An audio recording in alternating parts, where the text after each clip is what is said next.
श्री महाप्रज्ञ गुरवे नमः। जिसके सांसों में रहता है शाश्वत शांति का स्पंदन, उस महाप्रज्ञ को वंदन, उस महाप्रज्ञ को वंदन। सत्य अहिंसा अनेकांत को अर्पित जिसका तन मन, उस महाप्रज्ञ को वंदन, उस महाप्रज्ञ को वंदन। जिसके सांसों में रहता है शाश्वत शांति का स्पंदन, उस महाप्रज्ञ को वंदन, उस महाप्रज्ञ को वंदन।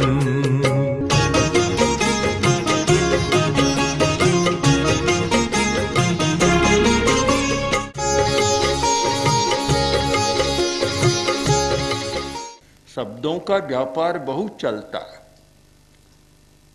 शब्द का व्यापार जरूरी है, उसके बिना हमारा काम भी नहीं चलता।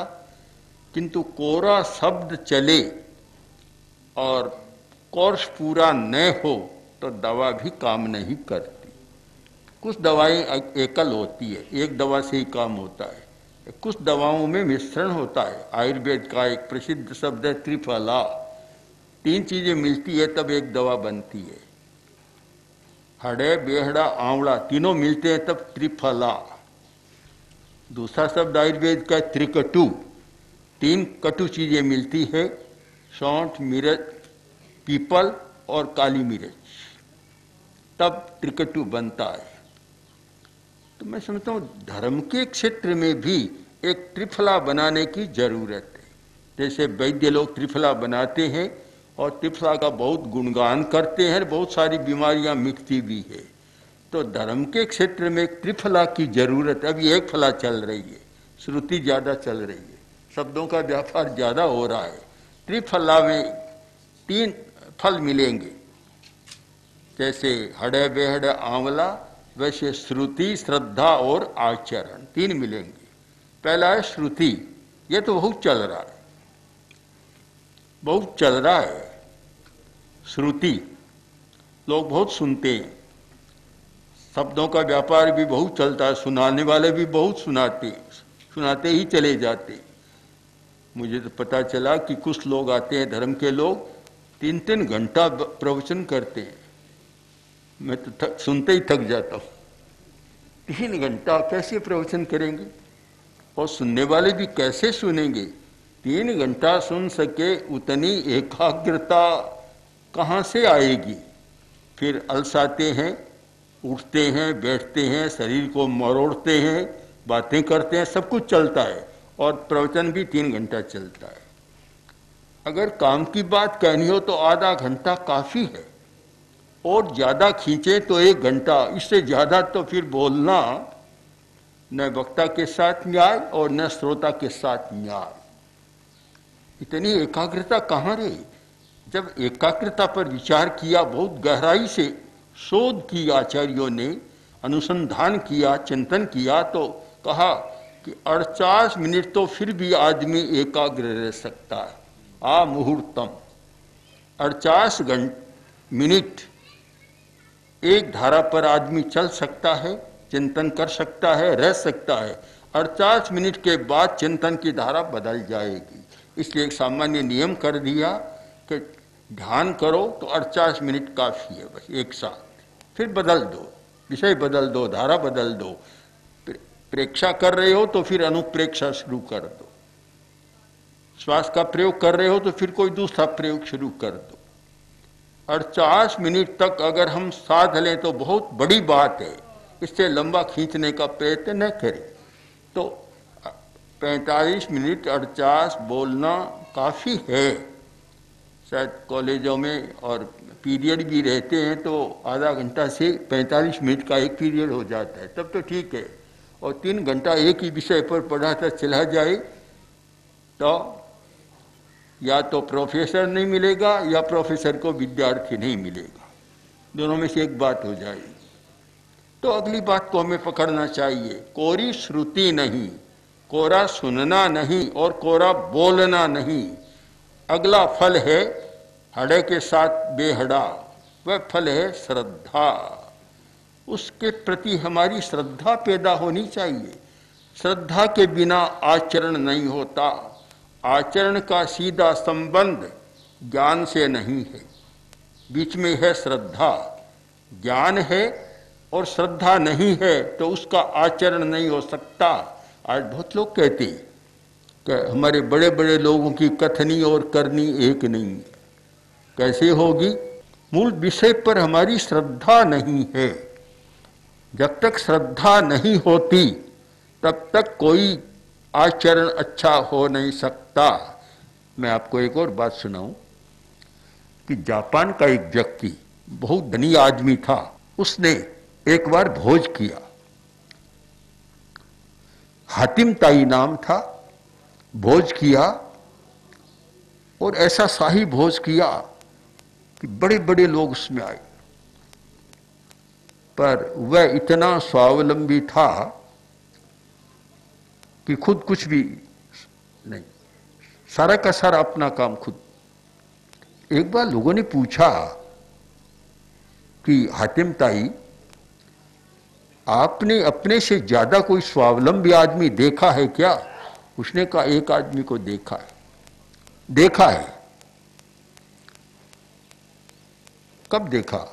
कि मैंने एक बार शाही भोज किया था और उसमें सबको निमंत्रण था कि शहर के कोई भी आदमी, चाहे मजदूर हो, किसान हो, व्यापारी हो, किसी जाति का हो, सबके लिए खुला निमंत्रण है। सब लोग आ रहे हैं, भोज कर रहे हैं। एक किसान व्यक्ति जो जंगल से लकड़ियां काटकर गट्ठर लेकर सिर पर और आ रहा है, उसको पता है कि आज हातिम ताई के यहां शाही भोज है, निमंत्रण है, पर उधर नहीं जा रहा है। तब मैंने उससे कहा कि देखो भैया, तुम्हें पता है कि आज तो शाही निमंत्रण है, सबको निमंत्रण है, तुम पहले भोजन कर लो फिर अपने घर जाना। बोला, मैं नहीं करूंगा, मैं नहीं करूंगा। क्यों? इस भोजन में मेरा कोई हिस्सा नहीं है, मैं उसका भोजन कैसे करूं? मेरी कमाई का कोई हिस्सा इसमें होता तो मैं भोजन कर लेता, और मेरी कमाई का कोई हिस्सा इसमें नहीं है। मैं तो बस अपने हाथ से जो कमाता हूं उसके भोजन करता हूं। तो हातिम ताई ने कहा, मैंने एक ऐसे व्यक्ति को देखा कि जो पिघल नहीं सका, अपने वचन पर अडिग रहा। ये क्यों हुआ? कोई बहुत धनी आदमी नहीं था, कटहरा था, जंगल से लकड़ियां काट कर लाकर अपना जीवन चलाता था, और वहां बहुत बढ़िया भोजन था, शाही भोजन, फिर भी नहीं गया। क्यों? कि उसकी श्रद्धा, विश्वास अपने कर्तृत्व पर, अपने आलंबन पर थी। मैं दूसरों के भरोसे जीना नहीं चाहता और खाना भी नहीं चाहता। जो भी आचरण होता है, और हमें आश्चर्य होता है कि उसका ऐसा आचरण क्यों। पहले आचरण को मत देखो, उसके पीछे छिपी हुई श्रद्धा को देखो। जिस विषय में हमारी श्रद्धा पैदा हो गई, हमारा आत्मविश्वास बन गया, फिर आचरण वैसा होगा। बिना श्रद्धा के कोई आचरण हो नहीं सकता। कितने अच्छे अच्छे कानून, कितने अच्छे अच्छे नियम, कितने अच्छे अच्छे प्रवचन धर्म गुरुओं के, और कितने अच्छे अच्छे ग्रंथ जो अनुभव की वाणी से भरे हुए हैं, पर जब तक श्रोता के मन में श्रद्धा जागृत नहीं हो जाती या नहीं कर सकते, तब तक आचरण नहीं हो सकता। आचरण और ज्ञान, श्रुति, दोनों के बीच में है श्रद्धा का सेतु। हम श्रद्धा पैदा करें, और जब श्रद्धा पैदा हो जाती है तो आदमी प्राण देकर भी वह काम करता है, प्राणों की भी परवाह नहीं करता। जब श्रद्धा पैदा हो गई, आचार्य भिक्षु जहां नदी की तपती बालू में लेटकर और आत्मचिंतन करते थे। क्यों? क्या उनको कोई छाह नहीं मिलती, और घर नहीं मिलता तो वृक्ष की छाह तो मिल जाती, पर ऐसा क्यों करते? एक श्रद्धा पैदा हो गई कि मुझे अभी आत्मशोधन करना है। और आत्मशोधन का ये ताप बहुत बड़ा साधन है। सूर्य का आतप आत्मशोधन का बहुत बड़ा साधन है। जो व्यक्ति सूर्य का आतप को विधिवत लेता है उसके भीतर की शक्तियां जाग जाती है, अंतर्ज्ञान जाग जाता है, विधि को जाने तो श्रद्धा थी, इसलिए सारा हो रहा था। कोई भी आदमी कष्ट सहता है, वही आदमी कष्ट सहन कर सकता है जिसके मन में श्रद्धा पैदा हो गई। स्वतंत्रता आंदोलन के समय महात्मा गांधी ने हजारों लोगों में ऐसी श्रद्धा पैदा कर दी कि पंडित नेहरू जैसे सुकुमार युवक जेल में रहे, न जाने कितने बड़े बड़े लोग जेल में रहे, कष्ट सहा, मार भी सही, बहुत कुछ सहा। कैसे सहन किया, क्या जरूरत थी, क्यों सहन किया? कि एक स्वतंत्रता के प्रति श्रद्धा पैदा हो गई कि हमें स्वतंत्र रहना है, परतंत्र नहीं रहना है। और जब श्रद्धा पैदा हो गई तो आपको आश्चर्य होगा कि उस समय न कोई जात पात का भेद था। स्वतंत्रता की लड़ाई में हिंदू और मुसलमान दोनों एक साथ मिलकर काम कर रहे थे, ईसाई लोग भी कर रहे थे, पारसी भी कर रहे थे। और आपको पता होगा कि उस आंदोलन के प्रवर्तक या कांग्रेस के संस्थापक तो पारसी भाई थे, विदेशी लोग भी थे। जिनके मन में श्रद्धा पैदा हो जाती है वह कष्ट को कुछ नहीं मानता, कुछ नहीं गिनता, भारी कष्ट सह लेता है। बहुत सारे लोग तीर्थ यात्रा पर जाते हैं। हिंदू लोग जगन्नाथ मंदिर या हरिद्वार, ऋषिकेश, हिमालय पर जाते हैं, मुसलमान हज पर जाते हैं। काफी कठिनाइयां भी होती है पर उनको कष्ट लगता ही नहीं। क्यों नहीं लगता?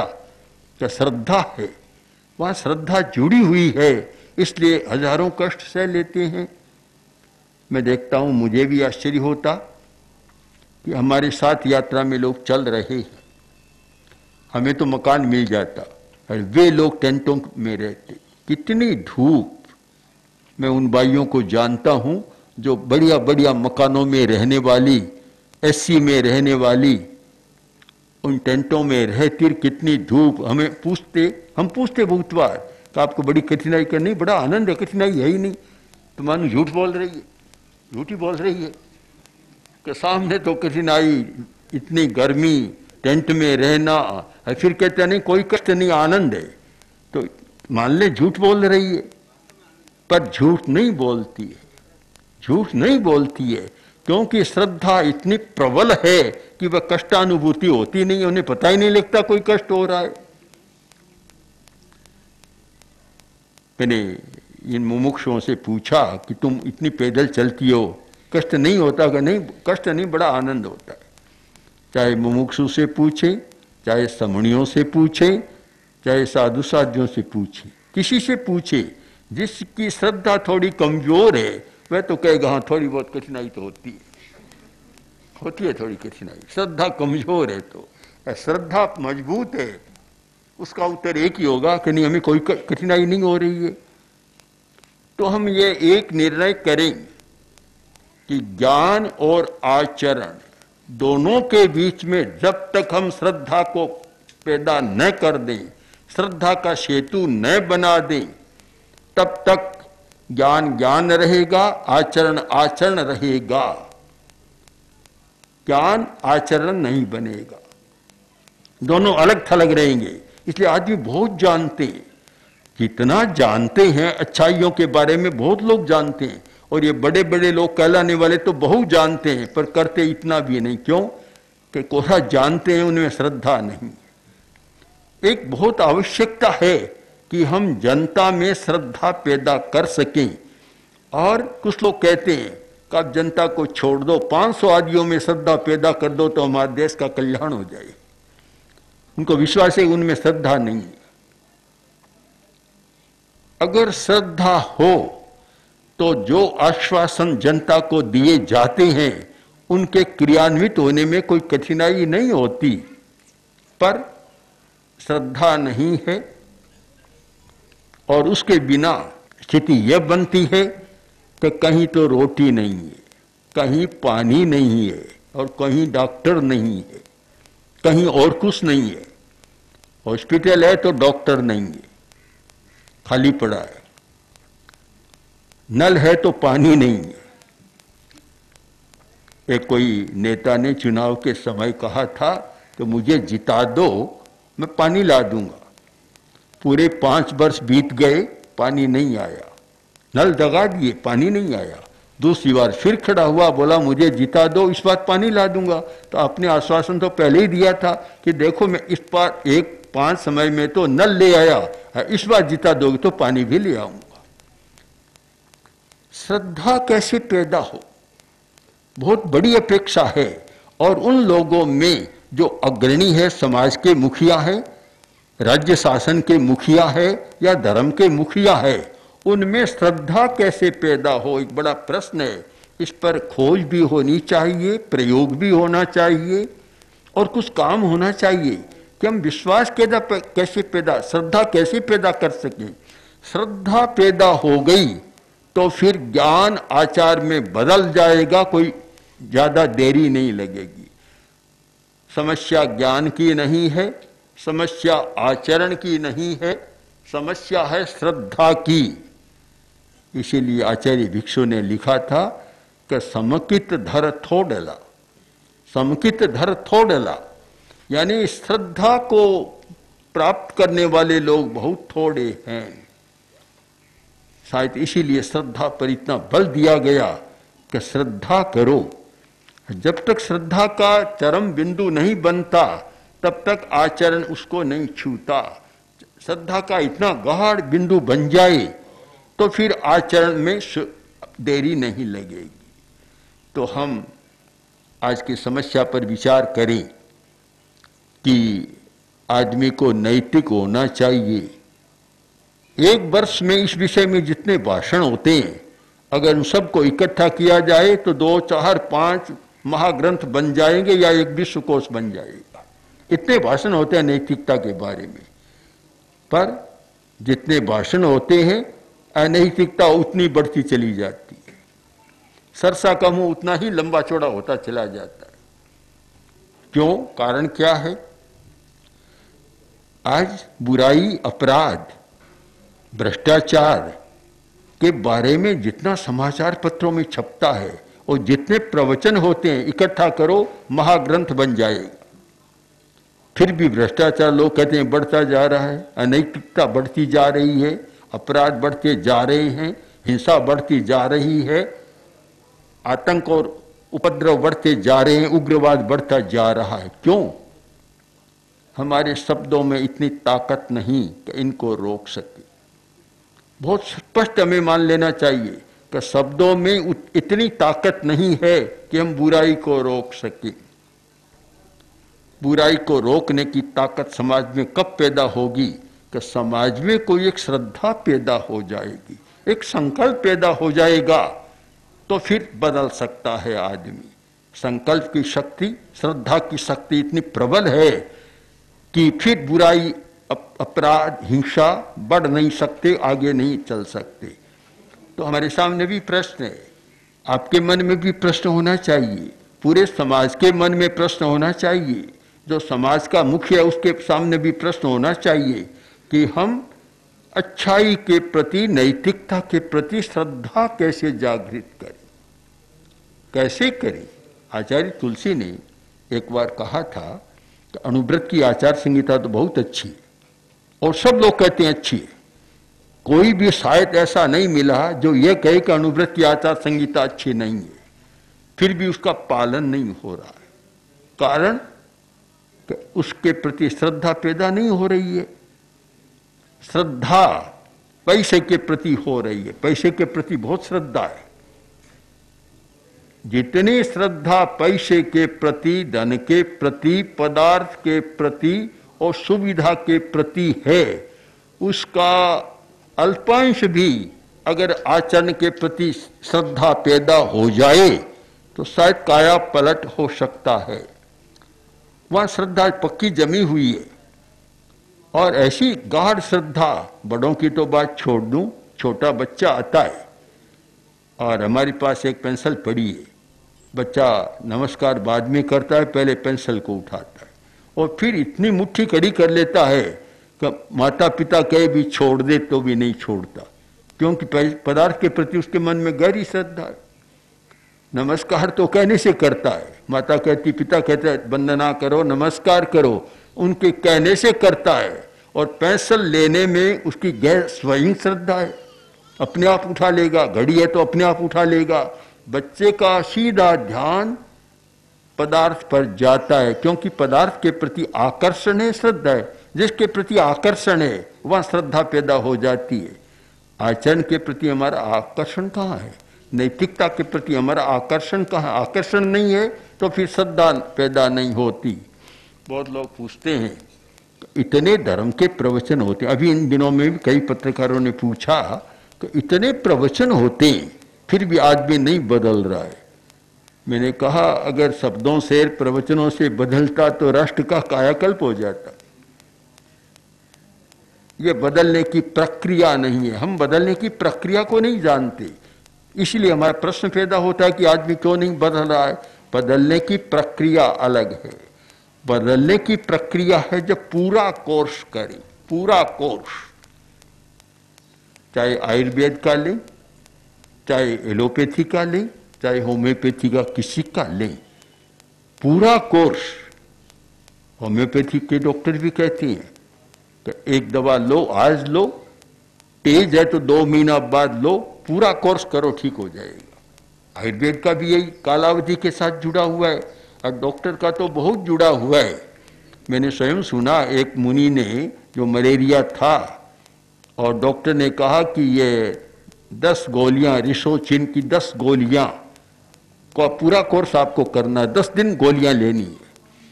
उन्होंने 5-6 दिन लिया, ठीक हो गई, दवाई छोड़ दी तो फिर मलेरिया तैयार। फिर डॉक्टर आया, कभी मलेरिया आ गई कि कैसी आई, आपने 10 दिन कर लिया कि नहीं, बीच में ही छोड़ दिया था, तब तो आने की है। फिर कोई भी बुराई जिसको मिटाना है तो हमें पूरा कोर्स करना पड़ेगा, बदलाव करना है तो पूरा कोर्स करना पड़ेगा। पूरा कोर्स 3 दवाइयों का होगा, पहला ज्ञान, श्रुति, दूसरा श्रद्धा और तीसरा आचरण। तीनों का योग होगा तब होगा, उसके बिना नहीं होगा। तो आचरण से पहले 2 चीजें हैं, ज्ञान और श्रद्धा। अपने बहुत जान लिया, बहुत पढ़ लिया, पर आचरण नहीं हो रहा है। आजकल एक प्रश्न है कि बड़े बड़े विद्वान लोग बुराई बहुत करते, ये बैंक की डकैतियां कौन करते हैं? पुराना आदमी बेचारा जानता ही नहीं कैसे करना चाहिए। आज के पढ़े लिखे युवक जो एमए है, एमए इन साइंस या आदि आदि विषयों में बहुत आगे डिग्रीधारी हैं, वे लोग बड़ी दक्षता के साथ बैंक की डकैती कर लेते, क्योंकि वे बहुत जानते हैं। तो ज्ञान तो है पर श्रद्धा नहीं है। ज्ञान तो बढ़ रहा है पर अच्छाई के प्रति श्रद्धा नहीं है, तो सदाचार, नैतिक मूल्यों का विकास होना संभव नहीं है।